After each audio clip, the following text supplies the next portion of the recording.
CM Revanth Reddy చేసిన వ్యాఖ్యలపై ఘాటుగా స్పందించారు మాజీ మంత్రి కేటీఆర్. నా మాటలు గుర్తుపెట్టుకో చీఫ్ మినిస్టర్ అంటూ రేవంత్ రెడ్డిని హెచ్చరించారు కేటీఆర్.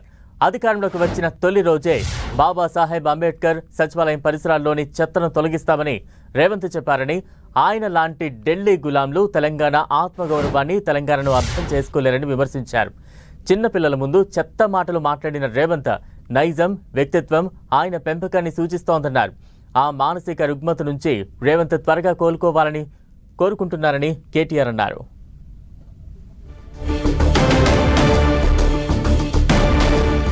కేటీఆర్ ట్వీట్కు సంబంధించి తాజా అప్డేట్స్ అందించేందుకు ప్రతినిధి శ్రీకాంత్ సిద్ధంగా ఉన్నారు. శ్రీకాంత్, సచివాలయం ముందు ఆ ఖాళీ ప్రదేశంలో రాజీవ్ గాంధీ విగ్రహాన్ని ఏర్పాటు చేయాలని కాంగ్రెస్ పార్టీ ప్రభుత్వం ప్రయత్నం చేస్తుండటంతో బీఆర్ఎస్ పార్టీ దీనిపై సీరియస్ గా స్పందిస్తుంది. గత వారం రోజులుగా కూడా ఇందుకు సంబంధించి బీఆర్ఎస్ నేతలు స్పందిస్తున్నారు. ఆ సచివాలయం ముందు అమరావతిలో స్తూపం మధ్యలో ఉన్న స్థలంలో తెలంగాణ తల్లి విగ్రహం కోసమే తాము వదిలిపెట్టామని, అయితే కాంగ్రెస్ పార్టీ అధికారంలోకి రావడంతో రాజీవ్ గాంధీ తెలంగాణకు సంబంధం లేని రాజీవ్ గాంధీ విగ్రహాన్ని పెట్టడాన్ని తప్పుపడుతూ బీఆర్ఎస్ నేతలు ప్రకటనలు చేస్తున్నారు. ఈ నేపథ్యంలో కొద్దిసేపటి క్రితం కేటీఆర్ కూడా సీఎం రేవంత్ వ్యాఖ్యలపై ఘాటుగా స్పందించడం జరిగింది. తెలంగాణను అర్థం చేసుకునే పరిస్థితి రేవంత్ కు లేదని కేటీఆర్ అభిప్రాయాన్ని వ్యక్తం చేయడం జరిగింది. తమ ప్రభుత్వం అధికారంలోకి వచ్చిన తర్వాత ఖచ్చితంగా తెలంగాణ పరిసరాల్లో ఉన్న చెత్తనంతా తొలగిస్తామని మరోసారి హెచ్చరికలు కూడా కేటీఆర్ చేసిన ట్విట్టర్ ద్వారానే చేశారు. తెలంగాణలో తాము వచ్చే 4 ఏళ్ల తర్వాత ఖచ్చితంగా అధికారంలోకి వస్తామని, వచ్చిన తర్వాత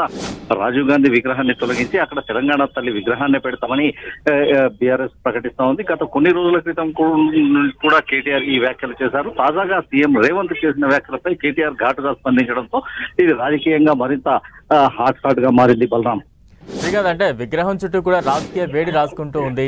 కొద్దిసేపటి క్రితమే రేవంత్ రెడ్డి వ్యాఖ్యలు చూసాం. ఇప్పుడు వెంటనే దానికి స్పందనగా కేటీఆర్ ట్విట్టర్లో స్పందించారు. కాంగ్రెస్ నేతలు ఏమైనా కేటీఆర్ ట్వీట్ కి సంబంధించిన రియాక్ట్ అవుతున్నారా? కాంగ్రెస్ నేతలు అంటే సీఎం రేవంత్ రెడ్డి ఘాటుగా స్పందించడంతో కాంగ్రెస్ నేతలు తదుపరి ఎలా స్పందిస్తారన్నది చూడాలి. ఖచ్చితంగా కాంగ్రెస్ పార్టీ ప్రభుత్వం అధికారంలో ఉండడంతో సచివాలయం ముందు పెట్టి తీరుతామని కాంగ్రెస్ పార్టీ నేతలు చెప్తా ఉన్నారు. రాజీవ్ గాంధీ విగ్రహాన్ని తాము అక్కడ ఏర్పాటు చేస్తామని, సచివాలయం లోపల తెలంగాణ తల్లి విగ్రహం ఏర్పాటు చేస్తామని కాంగ్రెస్ నేతలు ప్రకటనలు చేస్తా ఉన్నారు. ఈ నేపథ్యంలో బీఆర్ఎస్ పార్టీ పరంగా ఎలా వ్యవహరిస్తుంది అన్నది మాత్రం ఇంకా ఆసక్తి రేపుతున్న అంశంగా చెప్పుకోవచ్చు. Balaram, right, thank you Srikanth.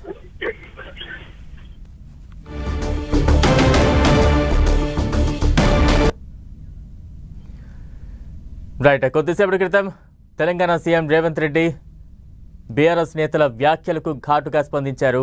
అయితే రేవంత్ రెడ్డి వ్యాఖ్యలకు బీఆర్ఎస్ వర్కింగ్ ప్రెసిడెంట్ కేటీఆర్ కూడా ట్వీట్ చేశారు. ట్వీట్లో కూడా కొంచెం ఘాటుగానే వ్యాఖ్యలు చేసినట్టు మనం అర్థం చేసుకోవచ్చు. నా మాటలు గుర్తుపెట్టుకో సీఎం రేవంత్ అంటూ కూడా కేటీఆర్ హెచ్చరికలు చేసిన సందర్భాన్ని మనం అక్కడ చూడొచ్చు. నీలాంటి ఢిల్లీ గులాములు తెలంగాణ ఆత్మగౌరవాన్ని అర్థం చేసుకోలేరు అంటూ కూడా కేటీఆర్ ఈ సందర్భంగా ట్వీట్ చేశారు. రేవంత్ మానసిక రుగ్మత నుంచి త్వరగా కోలుకోవాలి అంటూ కూడా కేటీఆర్ రేవంత్ రెడ్డి చేసిన వ్యాఖ్యలకు కౌంటర్గా ఈ వ్యాఖ్యలు చేశారు. మొత్తంగా తెలంగాణలో రాజీవ్ గాంధీ విగ్రహం చుట్టూ కొంత రాజకీయ వేడి రాసుకుంటోంది. నేతల మధ్య డైలాగ్ వార్స్ అయితే కొనసాగుతున్న సందర్భాన్ని మనం చూస్తూ ఉన్నాం. మరింత అప్డేట్స్ అందించేందుకు మా ప్రతినిధి శ్రీకాంత్ సిద్ధంగా ఉన్నారు. శ్రీకాంత్, రాజీవ్ గాంధీ విగ్రహం చుట్టూ తెలంగాణలో రాజకీయ వేడి రాసుకుంటూ ఉంది. తెలంగాణ తల్లి విగ్రహాన్ని అక్కడ ఉంచాలి అంటూ కూడా బీఆర్ఎస్ నేతలు పదే చెప్తున్నారు. అయితే రేవంత్ రెడ్డి కూడా క్లారిటీ ఇచ్చారు. బీఆర్ఎస్ సచివాలయంలో తెలంగాణ తల్లి విగ్రహాన్ని డిసెంబర్ 9 లోపు ఏర్పాటు చేస్తామంటూ కూడా కొంత వివరణ ఇచ్చే ప్రయత్నం చేశారు. ఏ రకంగా అర్థం చేసుకోవాలి ఈ డైలాగ్ వార్స్? ఖచ్చితంగా చెప్పుకోవాలంటే కాంగ్రెస్ పార్టీ ప్రభుత్వం రాజీవ్ గాంధీ విగ్రహాన్ని అక్కడ ఏర్పాటు చేయాలని నిర్ణయం తీసుకుందని చెప్పుకోవచ్చు. త్వరలో రాజీవ్ గాంధీ విగ్రహాన్ని అక్కడ ఏర్పాటు చేసి సచివాలయం లోపల తెలంగాణ తల్లి విగ్రహం చేస్తామని సీఎం రేవంత్ రెడ్డి ప్రకటించడంతో బీఆర్ఎస్ దీనిపై ఎలా స్పందిస్తారన్నది కూడా ఆసక్తి రేపుతుంది. అయితే కొద్దిసేపు క్రితం కేటీఆర్ మాత్రం ఖచ్చితంగా అంటే ప్రస్తుతం రాజీవ్ గాంధీ విగ్రహాన్ని ఏర్పాటు చేస్తున్న ప్రతిపాదిత ప్రాంతంలో తెలంగాణ తల్లి విగ్రహం అక్కడే ఏర్పాటు చేయాలన్న ఒక డిమాండ్ మాత్రం బీఆర్ఎస్ చేస్తా ఉంది. గతంలో రాజీవ్ గాంధీ తెలంగాణ పర్యటన సందర్భంగా దివంగత మాజీ ముఖ్యమంత్రి అంజయ్యను కూడా అవమానించారని, అంజయ్య విగ్రహం కూడా దానికి సమీపంలోనే ఉంది. అందుకు దగ్గరగా రాజీవ్ గాంధీ విగ్రహాన్ని పెడితే తెలంగాణ ప్రజలను రెచ్చగొట్టినట్టే అన్న అభిప్రాయాన్ని బీఆర్ఎస్ వ్యక్తం చేస్తుంది. గత కొన్ని రోజుల అంటే వారం రోజుల క్రితం బీఆర్ఎస్ దీనిపై స్పందించింది. అయితే కేటీఆర్ నిన్న ఘాటుగా స్పందించడం జరిగింది. తెలంగాణ తల్లి విగ్రహాన్ని అక్కడ ఏర్పాటు చేయరాదని, అక్కడ తెలంగాణ తల్లి విగ్రహాన్ని ఏర్పాటు చేయాలని, రాజీవ్ గాంధీ విగ్రహాన్ని ఏర్పాటు చేయరాదని కేటీఆర్ నిన్న డిమాండ్ చేయడం జరిగింది. శ్రీకాంత్, అంటే మనం చూసాం రాజీవ్ గాంధీ విగ్రహాన్ని ఏర్పాటు చేస్తే సందర్భంలో బీఆర్ఎస్ నేతలు ఘాటుగా వ్యాఖ్యానించారు. ప్రస్తుతం రాజీవ్ గాంధీ విగ్రహాన్ని ఏర్పాటు చేసినా రేపు ప్రభుత్వం మారిన తర్వాత మీ అధికారంలోకి వస్తే ఖచ్చితంగా దాన్ని తొలగిస్తామంటూ కూడా బీఆర్ఎస్ నేతలు చేస్తున్న వ్యాఖ్యలు నిరార్థం చేసుకోవాలి. రాజకీయంగా ఇది ఎటువంటి వేడిని రాజేస్తోంది? ముఖ్యంగా మేధావులు ఏమైనా స్పందిస్తూ ఉన్నారా? అంటే కొత్త సచివాలయ నిర్మాణం మొదలుపెట్టిన నాటి నుంచే బీఆర్ఎస్ పార్టీ అక్కడ ఖచ్చితంగా తెలంగాణ తల్లి విగ్రహం ఉండాలన్న ఆ ప్రతిపాదనతోనే ఉంది. అయితే ఆ లోపు సచివాలయం ప్రారంభం కావడం, ఎన్నికలు రావడంతో అక్కడ తెలంగాణ తల్లి విగ్రహాన్ని తాము ఏర్పాటు చేయలేకపోయామని, అయితే ఇప్పుడు మేము ప్రతిపాదించిన స్థానంలో మరోసారి కూడా తెలంగాణ తల్లి విగ్రహం ఏర్పాటుకి తాము కట్టుబడి ఉన్నామని బీఆర్ఎస్ నేతలు చెప్తా ఉన్నారు. అయితే కాంగ్రెస్ పార్టీ మాత్రం ఆ ప్రాంతంలో రాజీవ్ గాంధీ విగ్రహాన్ని ఏర్పాటు చేయాలని నిర్ణయం తీసుకోవడాన్ని బీఆర్ఎస్ తప్పుపడుతుంది. బీఆర్ఎస్ అధికారంలోకి వచ్చిన వెంటనే ఖచ్చితంగా రాజీవ్ గాంధీ విగ్రహాన్ని అక్కడి నుంచి తొలగించి వేస్తాం, అంటే అన్ని మర్యాదలతో కాంగ్రెస్ పార్టీ నేతలు కోరుకున్న చోటికి రాజీవ్ గాంధీ విగ్రహాన్ని తొలగిస్తామన్న అభిప్రాయాన్ని కూడా కేటీఆర్ వ్యక్తం చేయడం జరిగింది నిన్న. అయితే ఈ రోజు మరోసారి సీఎం రేవంత్ చేసిన వ్యాఖ్యలపై కేటీఆర్ ఘాటుగా స్పందించారు.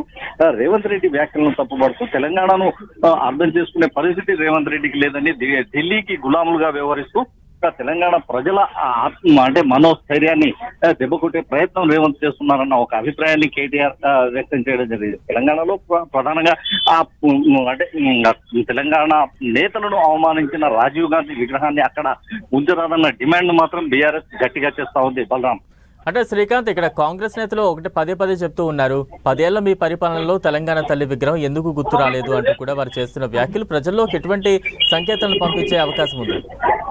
ఖచ్చితంగా ఇది చెప్పుకోవాలంటే బీఆర్ఎస్ పార్టీ అంటే రెండోసారి అధికారంలోకి వచ్చిన తర్వాత సచివాలయ నిర్మాణాన్ని చేపట్టింది. సచివాలయ నిర్మాణాన్ని చేపట్టి పూర్తి చేసిన ఏడాదిన్నర లోపే మరోసారి ఎన్నికలు రావడంతో బీఆర్ఎస్ పార్టీ అక్కడ తాము తెలంగాణ తల్లి విగ్రహాన్ని ఏర్పాటు చేయలేకపోయామన్న అభిప్రాయాన్ని వ్యక్తం చేస్తుంది. తాము చేసిన ప్రతిపాదనలు పరిశీలిస్తే ఖచ్చితంగా అక్కడ తెలంగాణ తల్లి విగ్రహం ఏర్పాటు కోసమే సచివాలయం ముందు, అమరవీరుల అమరజ్యోతి స్తూపం ముందు రెండు కూడా ఖచ్చితంగా ఓపెన్ ప్లేస్ ని వదిలిపెట్టామని తెలంగాణ తల్లి విగ్రహాన్ని ఏర్పాటు చేసి గతంలో అంటే పాత సచివాలయం ముందు ఉన్న విగ్రహాల మాదిరిగానే పెద్ద పార్క్ ఏర్పాటు చేయాలన్న ప్రతిపాదనలు తాము సిద్ధం చేస్తామని, అయితే ఎన్నికల్లో పార్టీ పరంగా అధికారం కోల్పోయి ప్రతిపక్ష పార్టీకి పరిమితం కావడంతో అక్కడ ఏర్పాటు చేయలేకపోయామన్న అభిప్రాయాన్ని బీఆర్ఎస్ నేతలు చేస్తా ఉన్నారు. అయితే కాంగ్రెస్ పార్టీ రాష్ట్రంలో అధికారంలోకి రావడంతో అక్కడ రాజీవ్ గాంధీ విగ్రహం